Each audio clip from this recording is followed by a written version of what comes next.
Jika Anda mengalami nyeri pada siku, bisa disebabkan karena overuse, cedera, olahraga, dan lain-lain. Makanya, simak video ini untuk mengetahui penyebab nyeri pada siku, tanda, dan gejala. Jadi jangan kemana-mana, stay tuned. Assalamualaikum warahmatullahi wabarakatuh. Halo teman Visio, kembali lagi dengan saya Lalia Hamidah, teman Visio Anda.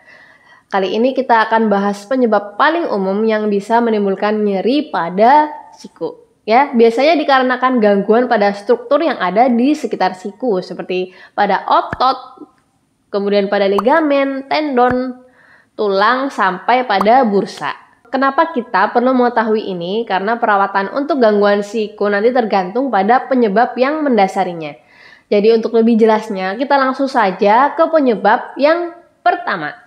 Yang pertama ada medial epicondilitis, ya. Itu berarti radang di area epicondylus medial. Letaknya ada di bagian siku dalam. Epicondilitis medial ini juga familiar disebut dengan golfer's elbow.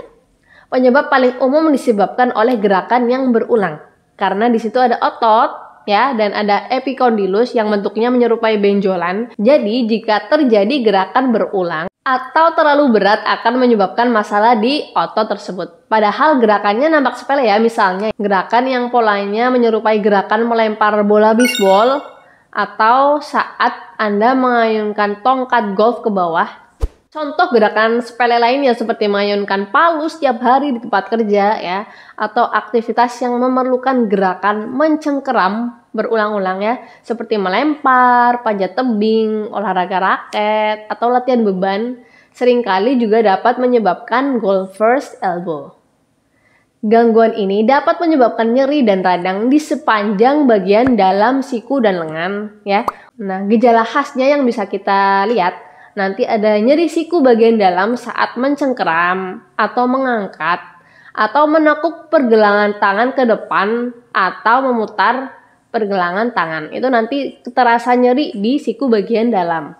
Kondisi ini biasanya membaik dengan istirahat. Istirahat yang dimaksud di sini bukan berarti Anda tidak menggerakkan tangan Anda sama sekali. Anda cukup menghindari gerakan yang dapat memicu sakit.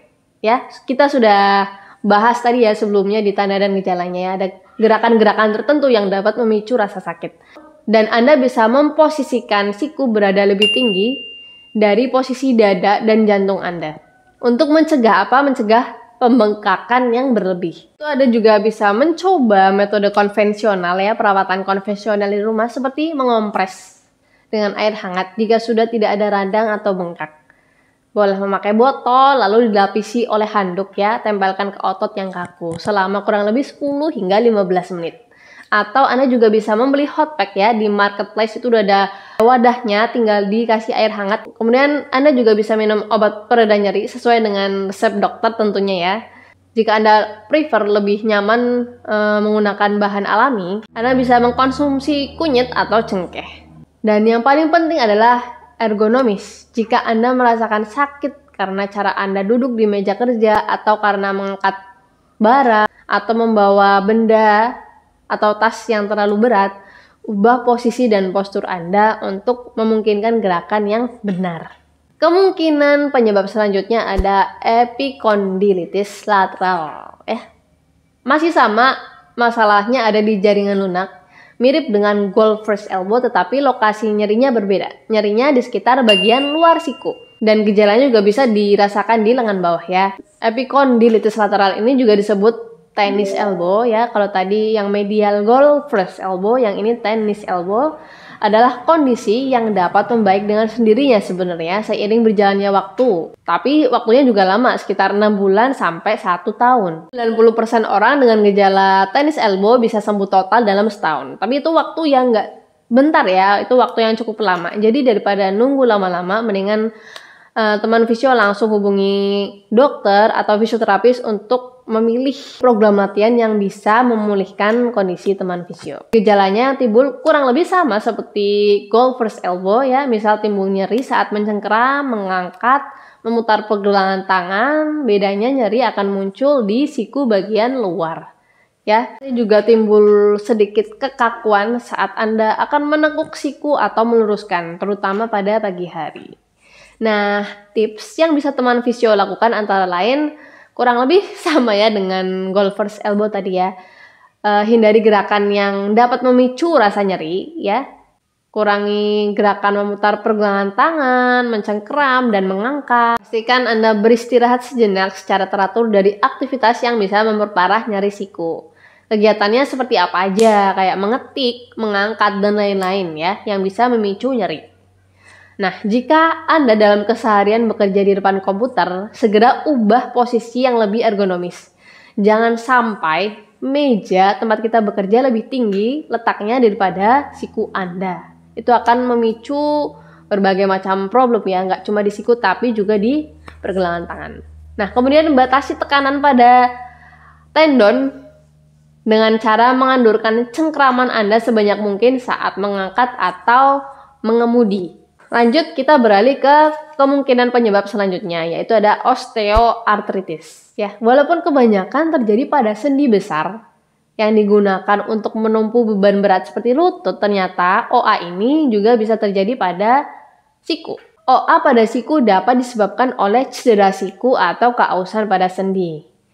Untuk gejalanya, ada rasa sakit, kemudian kesulitan untuk menekuk siku. Jadi siku rasanya seperti kekunci pada posisi tertentu ya. Nah, kemudian ada suara tertentu selama gerakan dan kadang disertai pembengkakan. Nah, untuk tips buat teman fisio, bisa konsumsi obat pereda nyeri sesuai dengan resep dokter. Kemudian teman fisio usahakan gunakan pakaian yang lengannya tidak terlalu ketat sehingga tidak menekan siku. Teman fisio juga sebisa mungkin hindari posisi bertumpu pada siku seperti ini ya, atau menghindari resiko benturan pada siku, misalnya nyikut orang gitu ya, nggak perlu. Kemudian jika Anda ingin melakukan terapi latihan, ya prinsip latihannya adalah melakukan penguatan pada otot di sekitar lengan. Nah, jika Anda ke fisioterapis, bisa konsultasikan jenis latihan seperti apa yang cocok dengan kondisi Anda. Atau Anda juga bisa request ya sesi terapi manipulasi sendi siku yang dilakukan oleh fisioterapis. Penyebab lain bisa disebabkan karena sprain. Sprain itu cedera pada ligamen jaringan ikat ya yang menghubungkan tulang antar tulang. Nanti bisa dilihat biasanya gejalanya sendinya menjadi kurang stabil, kemudian ada nyeri dan pembengkakan di awal. Nyeri siku juga bisa disebabkan karena adanya dislokasi. Untuk dislokasi sendiri bisa dilihat dari posisi sendi yang tidak seperti biasanya. Jadi kok agak maju atau kok ada geser gitu ya, itu disebut dengan dislokasi. Nyeri di siku juga bisa disebabkan karena fraktur atau patah tulang. Kalau fraktur sudah jelas ditandai dengan adanya diskontinuitas. Tapi untuk memastikannya dengan jelas, teman fisio perlu memeriksakan lebih lanjut ke dokter, nanti akan di ronsen, di MRI. Jangan lupa segera konsultasikan kondisi Anda ke dokter ya, untuk memastikan seberapa parah cedera yang Anda alami dan menentukan langkah selanjutnya yang tepat. Sekian teman fisio, informasi yang bisa kita sampaikan. Semoga bermanfaat. Sampai ketemu di kesempatan selanjutnya. Wassalamualaikum warahmatullahi wabarakatuh.